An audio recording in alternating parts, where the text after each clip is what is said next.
Chennai RK நகர் சட்டமன்ற தொகுதியில் போட்டியிடும் அதிமுக பொதுச் செயலாளர் ஜெயலலிதா தனது வேட்புமனுவை இன்று தாக்கல் செய்தார்.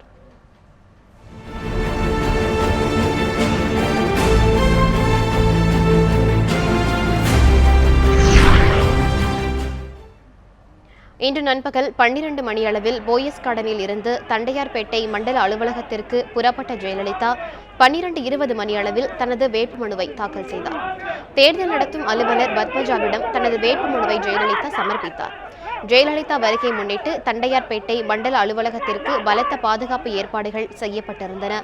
ஜெயலலிதாவை வரவேற்பதற்காக ஏராளமான அதிமுக தொண்டர்களும் தண்டையார்பேட்டை மண்டல அலுவலகம் இருந்த பகுதியில் குவிந்தனர். வேட்புமனு தாக்கல் செய்த பின்னர் அங்கு கூடியிருந்த தொண்டர்களை பார்த்து கையசைத்த ஜெயலலிதா தனது காரில் ஏறி புறப்பட்டு சென்றார். கடந்த 2011ஆம் ஆண்டு நடைபெற்ற தேர்தலில் ஸ்ரீரங்கம் தொகுதியில் போட்டியிட்டு வெற்றி பெற்ற ஜெயலலிதா 2015ஆம் ஆண்டு இடைத்தேர்தலில் சென்னை ஆர்கே நகர் தொகுதியில் போட்டியிட்டு வெற்றி பெற்றார். தற்போது ஆர்கே நகர் தொகுதியில் மீண்டும் போட்டியிடுகிறார்.